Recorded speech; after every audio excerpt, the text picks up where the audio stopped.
औज़ुबिल्लाहि बिस्मिल्लाहिर्रहमानिर्रहीम। Balochistan public service commission के headmaster SST lecturer education की ऑनलाइन पेडागोजी के सिलसिलों में मैं Salimat Badech lecturer education government post graduate college आपकी खिदमत में हाजिर हूँ। तो आज हम हेडमास्टर हेडमिस्ट्रेस जॉब्स के हवाले से आईसीटी पढ़ने जा रहे हैं।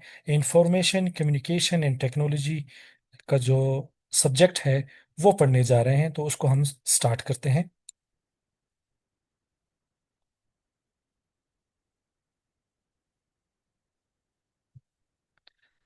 तो जी, इंफॉर्मेशन कम्युनिकेशन एंड टेक्नोलॉजी ये जो सब्जेक्ट है, इसमें हमारे पास इंतहाई अहमियत का हामिल है। और ख़ास तौर पे जो आपके जो ऐसे पोर्शन है, उसमें जो है ये उर्दू और इंग्लिश में जो ऐसे पोर्शन होगा, तो उसके लिए काफ़ी अहमियत का हामिल है कि हो सकता है वो इससे रिलेटेड हो और यहाँ से आए। तो लिहाजा एक तो आपने उस एतबार से भी इसको अच्छी तरह पढ़ना है, समझना है। ये एक टेक्निकल सब्जेक्ट है। इसमें आपसे ये सवाल नहीं पूछा जाएगा कि हार्डवेयर्स कौन से हैं, सॉफ्टवेयर कौन से हैं, कंप्यूटर के टाइप्स कौन से हैं, इनपुट यूनिट क्या है, आउटपुट यूनिट क्या है। ऐसे सवाल कमीशन लेवल के एग्जाम, और ख़ास तौर पे जब इतनी अच्छी पोस्ट हो, हेड मास्टर हेड मिस्ट्रेस, जिसके लिए 16,000 या फिर 11,000 फीमेल ने अप्लाई किया हो, तो उसमें फिर इस तरह सवाल नहीं आएंगे। तो जो सवाल जो है बड़े टेक्निकल सवाल आएंगे, और वो टेक्निकल सवाल मैंने इस स्टेज प्रेजेंटेशन के आखिर में भी रखे हैं।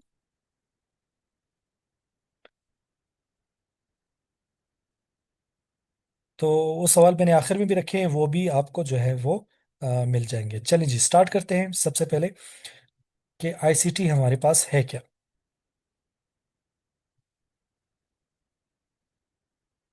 जी, इंफॉर्मेशन कम्युनिकेशन टेक्नोलॉजी, आईसीटी याद रखिए। इंफॉर्मेशन कम्युनिकेशन टेक्नोलॉजी को हम इस तरह शॉर्ट फॉर्म में लिखेंगे। ICT encompasses the entire range of technologies used for information processing, storage, communication and retrieval। ICT में मालूमात की प्रोसेसिंग होती है। अब प्रोसेसिंग क्या है कि एक डेटा को अब उस पर काम किया जाता है, डेटा को जखीरा किया जाता है, डेटा की तरसील की जाती है। जैसे भी हम लोग व्हाट्सएप पे मैसेज जो है वो भेज रहे होते हैं, या जो अभी जूम के जरिए जो है डेटा की तरसील आपके पास हो रही है। और दोबारा इस्तेमाल के लिए इस्तेमाल होने वाली तमाम टेक्नोलॉजी शामिल है। अब दोबारा इस्तेमाल करने वाली कौन सी है, जिसको हम रिट्रीवल कहते हैं। मिसाल के तौर पे, अब ये रिकॉर्डेड लेक्चर है, मैं आपको भिजवाऊंगा और आप उसको एक हफ्ते बाद, एक महीने बाद भी खोलेंगे, तो ये रिट्रीवल है कि आप उसको दोबारा इस्तेमाल करेंगे। ठीक है। तो ये याद रखें कि हमारे पास जो आईसीटी है उसमें ये चीजें बड़ी मायने रखती हैं। कौन कौन सी? इंफॉर्मेशन प्रोसेसिंग नंबर वन, मालूमात की प्रोसेसिंग। सेकंड है स्टोरेज, यानी कि जखीरा करना डेटा को। नंबर तीन कम्युनिकेशन, जो तरसील है। एंड रिट्रीवल, और उसी सेव की हुई चीज को दोबारा इस्तेमाल में लाना। इट इंक्लूड्स, इसमें क्या क्या शामिल है? कंप्यूटर्स, इंटरनेट शामिल है, टेली कम्युनिकेशन शामिल है। टेली कम्युनिकेशन में तमाम जो है हमारे पास जो है वो जराए आ जाते हैं जिससे हम राब्ते करते हैं।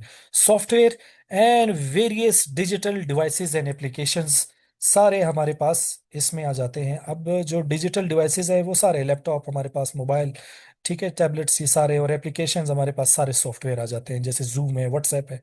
ठीक है। ये सारी चीजें आ जाती हैं। तो ये हमारे पास आईसीटी की बुनियादी जो कंसेप्ट है और इसकी तारीफ है। अब उसी जो मैंने कहा कि जैसे कि डेफिनेशन में ये चार चीजें थी, इंफॉर्मेशन प्रोसेसिंग, स्टोरेज, कम्युनिकेशन और रिट्रीवल, इसी चार को अभी हम लेके चलते हैं और उसको अच्छी तरह समझते हैं। पहला है हमारे पास इंफॉर्मेशन प्रोसेसिंग, मालूमात की processing. Organizing and converting data into meaningful information using computer and software. Computer और सॉफ्टवेयर का इस्तेमाल करते हुए डेटा को बामायनी मालूमात और मुनज़्ज़म पे तरतीब देना, ये इंफॉर्मेशन प्रोसेसिंग है। अब इंफॉर्मेशन प्रोसेसिंग, ये मिसाल के तौर पे फर्ज कर लें, मैं कोई आपको जो है वो ये स्लाइड्स वगैरह भेज दूं और उसमें असेसमेंट के भी हो, और एक जो है वो आईसीटी के भी उसमें हो, जनरल मेथड्स के भी हो, एक पीडीएफ में मैं आगे पीछे कर दूं, तो ये इंफॉर्मेशन प्रोसेसिंग नहीं हुई। इंफॉर्मेशन प्रोसेसिंग ये डेटा को आप मीनिंगफुल इंफॉर्मेशन दे। अब जैसे आपको ये आईसीटी में सिर्फ आईसीटी की चीजें मिलेंगी ना, बिल्कुल एग्जैक्ट चीज मिल रही है, इस चीज को इंफॉर्मेशन प्रोसेसिंग कहते हैं। मालूमात का जखीरा, next information storage, technologies and methods to store digital data for future use, such as hard drives, SSDs, cloud storage and memory cards. अब देखिए हमारा जो आईसीटी है वो सारा स्टोरेज यानी जखीरा अंदाजी पे है। अब कैसे? जैसे हमारे पास डिजिटल डेटा है, इन सबको महफूज रखने के तरीके। अब ये देखिए रिकॉर्डेड लेक्चर है, इसको हम महफूज करते हैं नहीं करते हैं? अपने मोबाइल फोन में करते हैं, हार्ड डिस्क में रखते हैं। तो अब देखें वो वर्ता है कहाँ पे रख रहे हैं, इसको हम कहाँ पे जखीरा कर रहे हैं? हार्ड ड्राइव्स में करते हैं। एसएसडी का मतलब है सॉलिड स्टेट ड्राइव्स। ठीक है, ये लैपटॉप में आजकल जो है बहुत ज़्यादा इस्तेमाल हो रहे हैं। क्लाउड स्टोरेज जो ऑनलाइन हमारे पास जो है वो जो प्लेटफॉर्म है जहाँ पे आप अपना डेटा रख सकते हैं। और मेमोरी कार्ड है। तो लिहाजा इंफॉर्मेशन की प्रोसेसिंग भी दे रहा है, और इसकी जखीरे के लिए भी आपको आईटी जो है वो प्लेटफॉर्म दे रहा है। ये तो हो गए इसके पहले दो कंसेप्ट। अब आते हैं इसके तीसरे और चौथे पे आते हैं। तीसरा जो हमें आईसीटी जो फराहम करता है वो है मालूमात की तरसील। Transferring and exchanging information using technologies like the internet, email, mobile networks and lands. अब मालूमात की तरसील मुख्तलिफ टेक्नोलॉजीज हम इस्तेमाल करते हैं मालूमात की तरसील में। इंटरनेट है, ईमेल है, जूम एप्लीकेशंस है और दूसरे नेटवर्क्स है जहां से हम मालूमात का तबादला कर रहे हैं। अभी देखिए मैं भी मालूमात का तबादला जूम एप्लीकेशन और इंटरनेट की मदद से आपसे कर रहा हूँ। ठीक है, तो ये इंफॉर्मेशन ट्रांसमिशन हुई, वो इंफॉर्मेशन प्रोसेसिंग हुई, ये इंफॉर्मेशन स्टोरेज हो गई, और ये हमारे पास इंफॉर्मेशन ट्रांसमिशन होगी। अब आती है हमारे पास रिट्रीव करना। कोई चीज आप उसको सेव कर ले और उसको एक साल बाद दोबारा कैसे इस्तेमाल में लाते हैं, उसको रिट्रीवल कहते हैं। Assessing and searching for specific storage digital information using search engine, databases and file management system। मालूमात की तरसील, सॉरी, मालूमात का दोबारा इस्तेमाल में लाना, महफूज शुदा डिजिटल डेटा में से मखसूस मालूमात तक रसाई हासिल करना, और उन्हें तलाश करने का अमल जिसमें सर्च इंजन जैसे गूगल्स है। गूगल में आप जाते हैं और कितनी इंफॉर्मेशन पड़ी है, लेकिन आप अपने जो काम की चीज़ है वो रिट्रीव करते हैं। इसी तरह डेटाबेसेस बनी हुई, मिसाल के तौर पे आप शनाख्ती कार्ड बनाने जाते हैं तो लाखों करोड़ों लोगों का डेटा है, लेकिन आपको सिर्फ अपनी इंफॉर्मेशन रिट्रीव जो है वो ऑफिसर आपका निकालता है। एंड फाइल मैनेजमेंट सिस्टम, कोई भी फाइल आपको ज़रूरत हो, आप सिर्फ उसी फाइल पे क्लिक करते हैं और वही चीज़ खुलती है। इस चीज़ को हम इंफॉर्मेशन रिट्रीवल कहेंगे। अगर आपके पास एग्जाम में सवाल आते हैं तो इंफॉर्मेशन प्रोसेसिंग, स्टोरेज, ट्रांसमिशन और रिट्रीवल को इस तरह एग्जाम्पल और मिसालों के जरिए आप एक्सप्लेन कीजिएगा। ये तो थी हमारे पास आईसीटी को समझना, और उसके अहम पहलू कौन से हैं वो हमने समझे। अब हम आगे चलते हैं कि जो बड़ा इंपॉर्टेंट है कि आपके पास सवाल आ सकता है, और ख़ास तौर पे ऐसे में भी ये जो है वो आ सकता है कि आईसीटी की अहमियत बयान करें। और ख़ास तौर पे आईसीटी की अहमियत जो है वो एक सवाल इस तरह आएगा कि आईसीटी की हमारी लाइफ में, हमारी दुनिया में क्या जो है चेंजेस आई हैं। ठीक है, ये भी आ सकता है। या फिर आ सकता है आईसीटी की एजुकेशन में क्या अहमियत है, वो मैंने लास्ट में जो है वो सेशन रखा हुआ है। फिलहाल हम देखते हैं, एज अ जर्नल हम देख रहे हैं कि हमारे पास आईसीटी के आने से इसकी अहमियत क्या है। Number one, economic development. ICT promotes innovation, increases productivity and creates new industries and employment opportunities। मुआशी तरक्की हमें आईसीटी ने दी है। कैसे? आईसीटी जिद्दत को फरोग देता है, नए नए जो है वो चीज़ों को जो है वो ला रहा है, पैदावार में इजाफा करता है, और नई सनतों, फैक्ट्रियों और रोजगार के मौके पैदा करता है। पहला तो ये हमारे पास बहुत फायदा हो गया। सेकंड, हमारे पास क्या है? सोशल चेंज, समाजी तब्दीली लाता है। ICT simplifies communication, connects people globally and provide access to information and services। ICT राब्ते को आसान बनाता है, लोगों को आलमी सतह पर जोड़ता है, और मालूमात और खिदमात तक रसाई फराहम करता है। ठीक है, कितना जो है वो समाजी चेंज आया है। अभी हम लोग कितने कनेक्टेड हैं अपने फैमिली ग्रुप्स में, अपने स्टूडेंट के ग्रुप्स में, अपने टीचर के ग्रुप्स में। आप हर टाइम जो है वो कनेक्टेड है। कितना चेंज आया है। अच्छा जी, फिर है हमारे पास educational development. ICT offers new methods and resources for teaching and learning and improving inclusion and accessibility. तालीमी तरक्की कैसी आई है? आईसीटी तदरीस यानी कि पढ़ाने और सीखने के लिए नए तरीके और वसाइल फराहम करता है जिनसे शमूलियत और रसाई में बेहतरी आती है। अब देखें, सबसे बड़ी एग्जांपल ये है कि देखें, आप घर बैठे और मैं घर में बैठे आपको पढ़ा रहा हूँ, और कितनी अच्छा प्लेटफॉर्म जो है वो फराहम कर रहा है कि आप घर बैठे जो है वो एक चीज को पढ़ रहे हैं और समझ रहे हैं। ठीक है, तो ये भी आईसीटी की वजह से है। नेक्स्ट है हमारे पास governance and public services. ICT improve efficiency, transparency and delivery of government services। हुक्मरानी और अवामी खिदमात में इसने कितना अच्छा काम किया है। यानी कि आईसीटी हुकूमती खिदमात में कारकर्दगी, शफाफत और तरसील को बेहतर बनाता है। ठीक है। अब जितने भी गवर्नमेंट डिपार्टमेंट है आप उसमें देखें कि कंप्यूटर रखे हुए हैं, बैंक्स में कंप्यूटर रखे हुए हैं, कितनी अच्छी सर्विसेज जो है वो गवर्नमेंट और पब्लिक जो है वो इस आईसीटी को यूज करते हुए सर्विसेज फराहम कर रही है। ठीक है। तो ये एज अ जर्नल था कि इंपॉर्टेंस ऑफ आईसीटी जो है वो हमारी लाइफ में और हमारी जो है वो अमली जिंदगी में क्या किरदार अदा कर रहा है। ठीक है। और ये याद रखें कि ये हमारे पास इंग्लिश और उर्दू ऐसे के लिए बड़ा इंपॉर्टेंट है। ठीक है। चलिए जी, नेक्स्ट क्वेश्चन पे मैं चलता हूँ।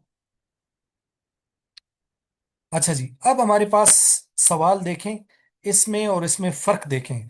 जब सवाल पूछा जाता है ना, अगर जर्नल आपसे सवाल पूछा जाए तो आप ये एरियाज को डिस्कस कर सकते हैं।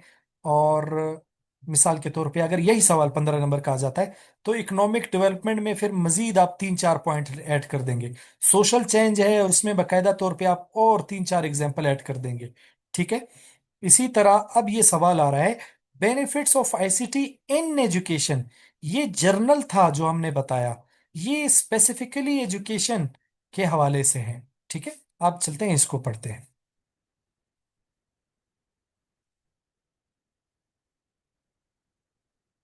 अच्छा जी, तालीम में आईसीटी के फवायद। पहला है इम्प्रूव्ड एक्सेस टू इंफॉर्मेशन। मालूमात तक बड़ी आसान रसाई जो है वो आईसीटी ने पहुंचाई है। आप अगर कोई चीज, कोई नोट्स ढूंढ रहे हैं, कोई चीज ढूंढ रहे हैं, आप बड़ी आसानी से जो है उसको ढूंढ सकते हैं। ठीक है। Second, enhance teaching and learning. मौसर तदरीस और सीखने के तरीके जो है वो बना रहा है। मिसाल के तौर पे जैसे ये जूम प्लेटफॉर्म है, कितना बेहतरीन जो है वो प्लेटफॉर्म फराहम कर रहा है, ये आईसीटी की बदौलत है। बेटर स्टूडेंट्स एंगेजमेंट, तुलबा की दिलचस्पी में इजाफा करता है। अगर कोई एक बच्चा जो है वो लेक्चर मेथड से नहीं सुन रहा, लेकिन आप उसको मल्टीमीडिया प्रोजेक्टर से और उसको इंगेज करेंगे, वो बच्चा कितना अच्छा तौर पे सीखेगा। कोलेबरेटिव लर्निंग, मुश्तरका तालीमी सरगर्मियां जो है वो कर रही है। मिसाल के तौर पे अगर किसी टीचर ने जो है वो प्रोजेक्ट दिया है और उसमें 4-5 स्टूडेंट है, तो बच्चे जो है वो अपना एक व्हाट्सएप ग्रुप बना लेंगे और उसी में कोलेबरेटिव लर्निंग करेंगे, एक दूसरे से चीजें शेयर करेंगे। Development of digital skills, digital महारतों की तरक्की होती है। हर बच्चा अभी, हर जो स्टूडेंट है उसको अभी कंप्यूटर पे काम करना आता है और एप्लीकेशंस को यूज करना आता है। पर्सनलाइज लर्निंग, इनफरादी रफ्तार के मुताबिक भी जो है बच्चा सीख जाता है। अगर किसी को कोई मुश्किल पेश आ रही हो तो उसको कोई साइट या कोई ऐसी वीडियो जो है वो रिकमेंड की जाए तो वो सिर्फ उसी को देख के जो है अपनी लर्निंग जो है वो इम्प्रूव कर सकता है। एफिशिएंट असेसमेंट एंड एडमिनिस्ट्रेशन, तशखीस और इंतजाम में बड़ी आसानी हो जाती है। अब आईसीटी के बदौलत जो है एडमिनिस्ट्रेशन जो है वो बड़ी जो है कारामद हो गई है, और कंप्यूटर के आने से असेसमेंट जो है वो बड़ी इंप्रूव हो गई है। ठीक है। ग्लोबल एक्सपोजर, आलमी सतह पर राब्ता आपका हो जाता है। अभी इस वक्त आप इंटरनेट से पूरी दुनिया से कनेक्टेड हैं, और आप किसी भी एजुकेशन के हवाले से जो है वो लेक्चर देख सकते हैं, ढूंढ सकते हैं, राब्ता कर सकते हैं। तो ये हमारे पास तमाम जो benefits of ICT particularly in education field के हवाले से ये थी।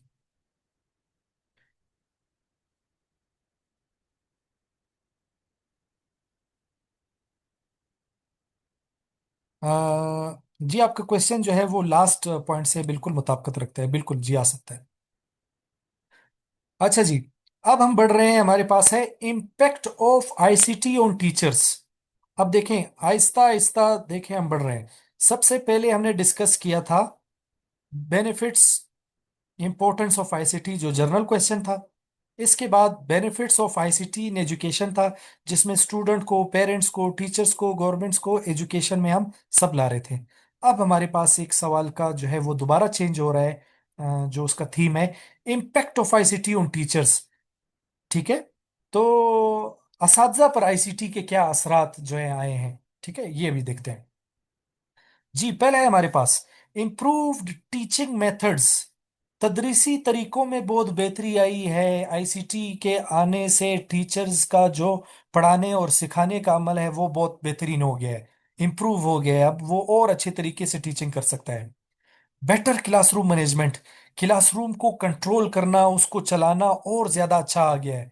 पहले जो है वो पुराने तरीके होते थे जिससे बच्चों की जो अटेंशन लेवल है वो सेम नहीं रहती थी। अब आपके पास इतने टूल्स आ गए हैं और इतने आईसीटी ने एक जो है वो आपको स्किल्स फराम की हैं और ऐसे रिसोर्सेज फराम की गई हैं कि जिससे आप बच्चों को अपनी तरफ जो है वो हमेशा जो है वो अटेंटिव रख सकते हैं।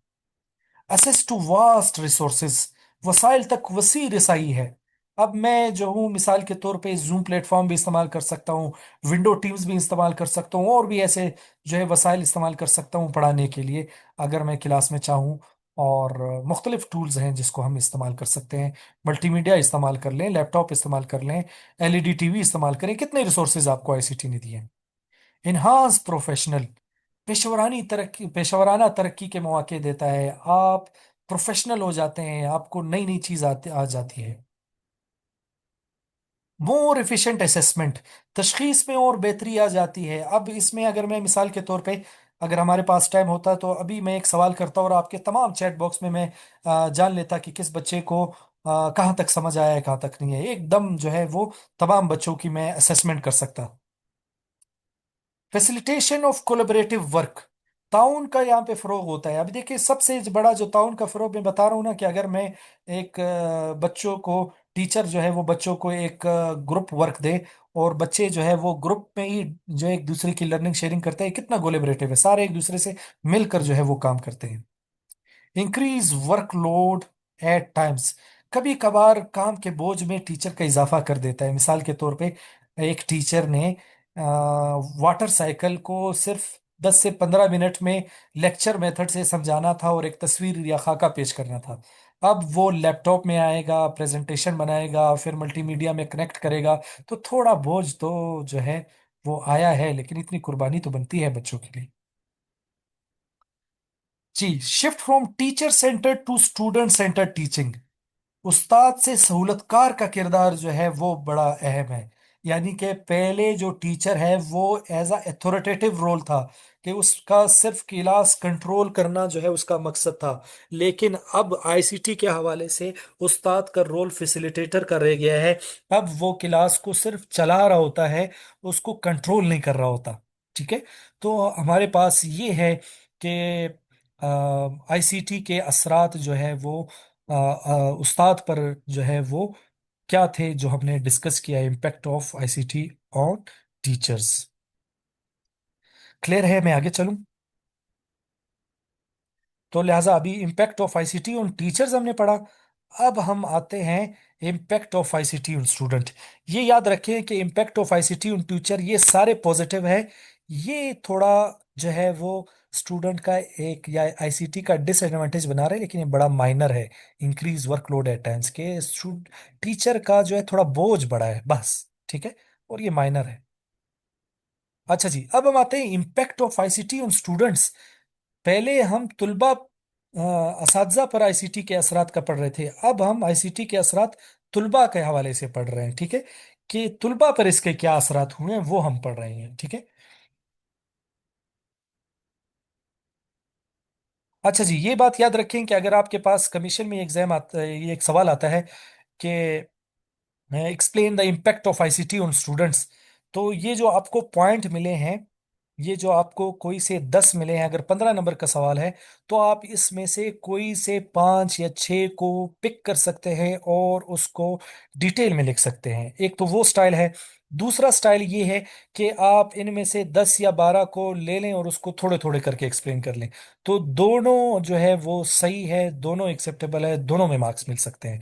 दूसरी बात ये है, यहाँ पे हेडिंग्स और वीडियो में आपको ये कंसेप्ट क्लियर कराने का मकसद ये है कि आप उसको फिर डिटेल में लिखेंगे। अब ये वन लाइनर है, इसको अभी आप डिटेल में लिखेंगे और ये जो है आपका रिटन जो एक्सप्रेशन है उसकी प्रैक्टिस लाजमी होनी चाहिए। मिसाल के तौर पे अभी ये आप होमवर्क नोट कर ले कि कल अभी इसके आखिर में मैं आपको सवालात दूंगा, फिर आपने वो सवालात भेजने हैं। और आज जो स्टूडेंट ने जो मुझे जो भेजे थे मॉक टेस्ट, उनका मैंने एवेल्युएशन करके जो है उनको बता दिया है। तो आप लोग भी आज के आखिर में जो है वो बता देंगे, फिर होमवर्क कर लेना।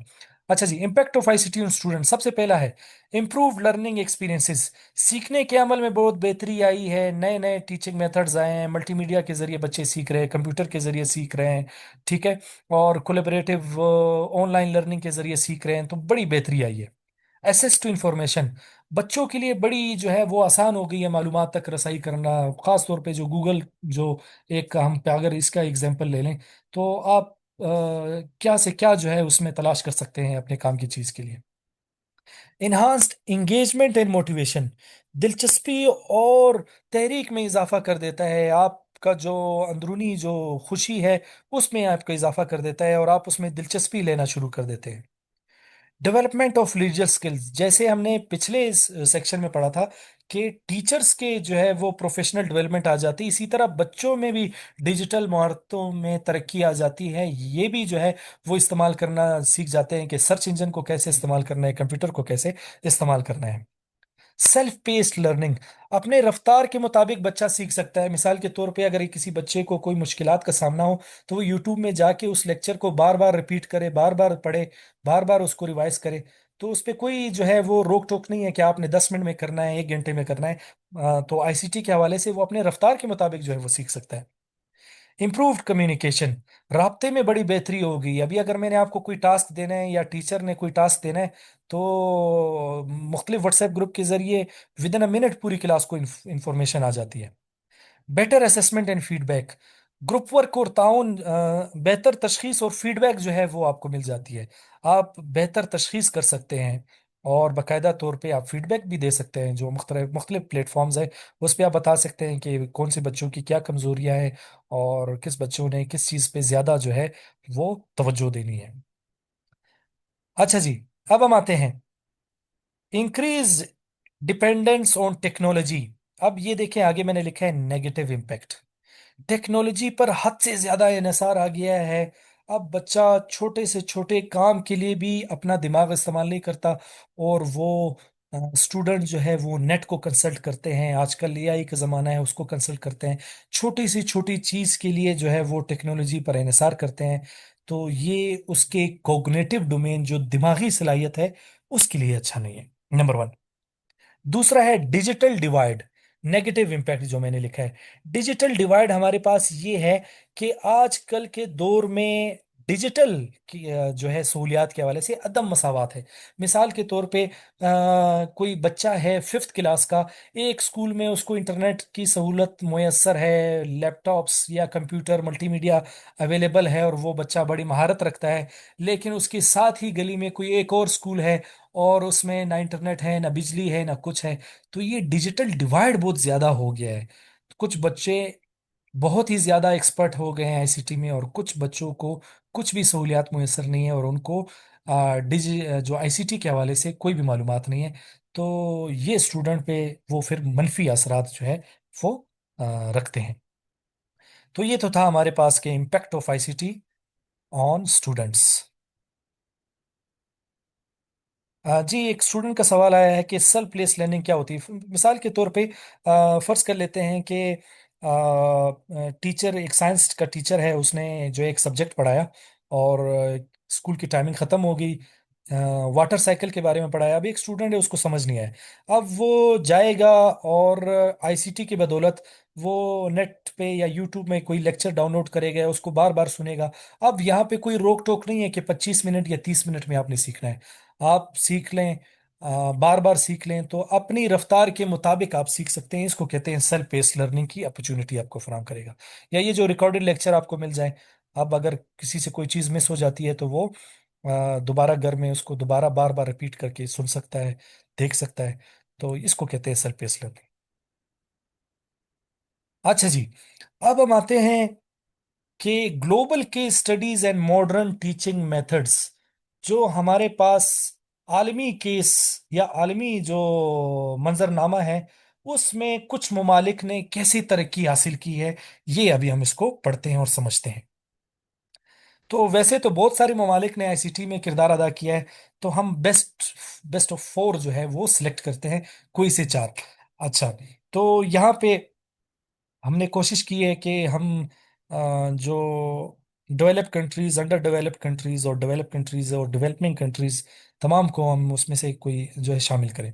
अच्छा जी, पहला जो आपको पता होगा कि इस वक्त दुनिया में सबसे अच्छा एजुकेशन सिस्टम फिनलैंड का है। ठीक है, अमेरिका का नहीं है, रशिया का नहीं है, चाइना का नहीं है, फिनलैंड का है। चलिए जी, अब देखते हैं।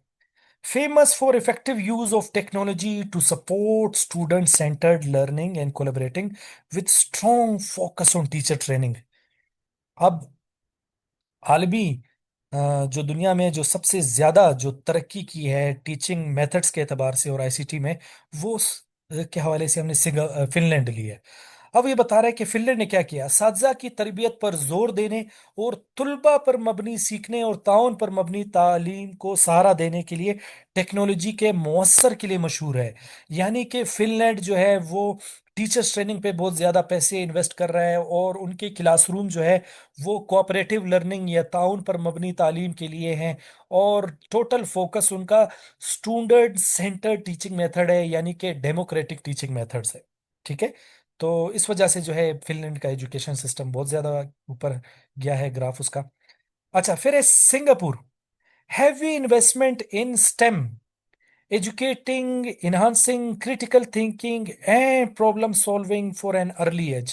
सिंगापुर क्या कर रहा है, STEM, science technology engineering and management. ये जो स्टेम है इसका मतलब है S for science, T for technology, E for engineering, M for management.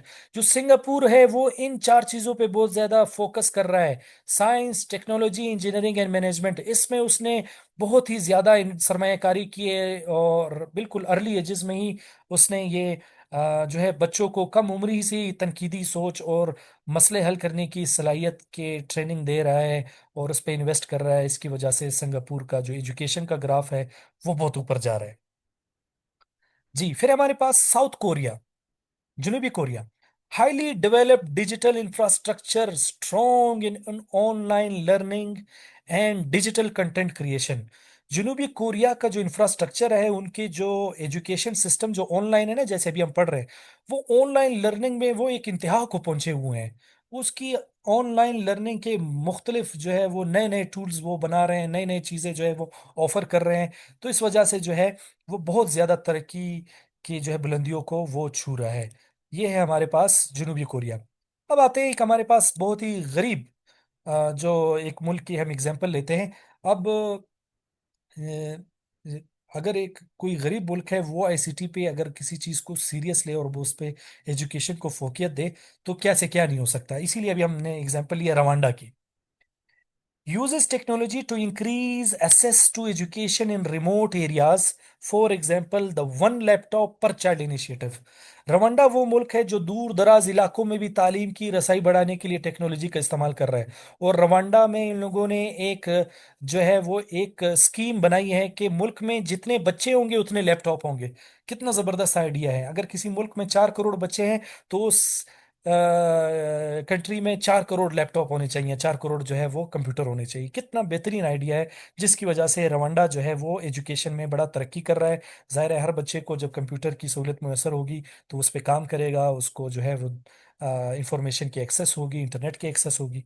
ठीक है, तो ये हमारे पास थे कि कुछ ममालिक जिन्होंने एजुकेशन पे और आईसीटी पे इन्वेस्ट करके वो तरक्की की बुलंदियों पे जो है वो जा रहे हैं। जी, क्वेश्चन लेते हैं सर। काइंडली स्टूडेंट सेंटर और का दोबारा बता दें। स्टूडेंट सेंटर्ड बच्चे हमारे पास वो टीचिंग मेथड है कि जिसमें स्टूडेंट पार्टिसिपेट करे, उसको हम स्टूडेंट सेंटर्ड मेथड कहेंगे। जिस टीचिंग मेथड में बच्चा खामोश रहे, सिर्फ देखे सिर्फ सुने, वैसे टीचिंग मेथड्स को हम टीचर सेंटर्ड मेथड कहेंगे। तो डेमोक्रेटिक टीचिंग मेथड या स्टूडेंट सेंटर्ड मेथड वो मेथड्स होते हैं जिसमें बच्चे इंगेज होते हैं, पार्टिसिपेशन करते हैं, हिस्सा लेते हैं। ठीक है बच्चे, चलें जी, अब हम नेक्स्ट पे चलते हैं। हमारे पास है टेक्नोलॉजी के हमारे पास चैलेंजेस कौन से हैं।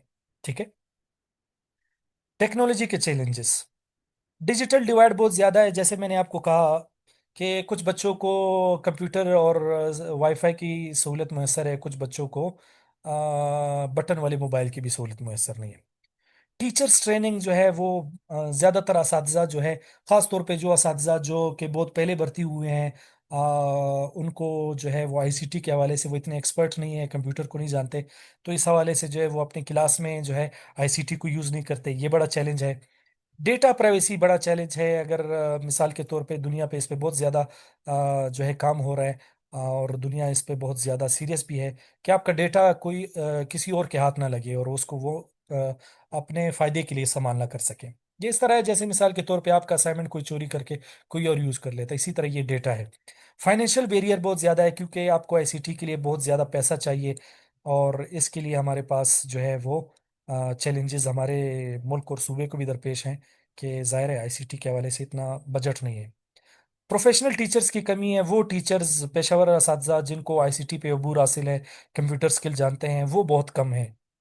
इंटरनेट कनेक्टिविटी इश्यूज बहुत कम है, और ऐसे इलाके और ऐसे शहर हैं कि जहाँ पे नेट कनेक्टिविटी बिल्कुल नहीं है, या फिर वाईफाई की सहूलत मैसर नहीं, या फिर डेटा को जो है वो जो है वो काम नहीं करता। तो ये हमारे जो है वो बहुत मसाइल हैं। इस वजह से भी जो है आईसीटी के इम्प्लीमेंट करने में बहुत मसाइल आ रहे हैं। लैक ऑफ फैसिलिटीज, सहूलियात की बहुत कमी है। बहुत ज़्यादा स्कूलों में जो है वो आईसीटी के हवाले से काम इतना ज़्यादा नहीं हुआ है, वहाँ पे कंप्यूटर लैब्स नहीं है, वहाँ पे इंटरनेट फैसिलिटी अवेलेबल नहीं है। इसके अलावा करिकुलम को जो है अब तब्दील करना है, मिसाल के तौर पे अब एआई के हवाले से, आर्टिफिशियल इंटेलिजेंस के हवाले से, मसनूई जहानत के हवाले से अब नित नई चैलेंजेस और नई नई चीज़ें आ रही हैं। तो इसके लिए अब करिकुलम को तब्दील करना नागुज़ीर हो गया है, और इसके लिए भी बहुत ज़्यादा टाइम और रिसोर्सेज चाहिए। तो ये तमाम हमारे पास जो है वो टेक्नोलॉजी के चैलेंजेस थे कि उसको हम कैसे अच्छी तरह इम्प्लीमेंट कर सकते हैं।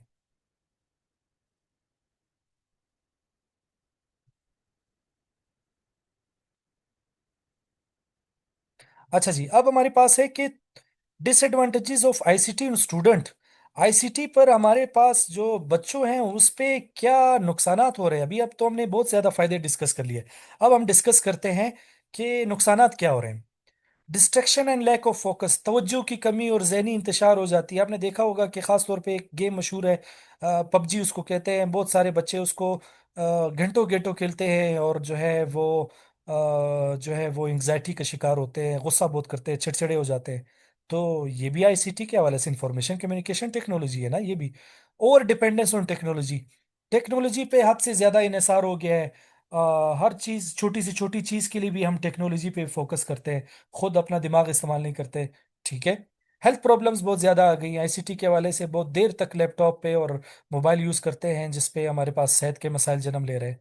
रिड्यूस सोशल इंटरेक्शन, समाजी ताल्लुकात में बहुत कमी हो गई है। घर से बाहर बच्चे नहीं जाते हैं, और बच्चे दोस्तियां नहीं कर पा रहे, सारा दिन घर में रहते हैं और मोबाइल या लैपटॉप के सामने होते हैं।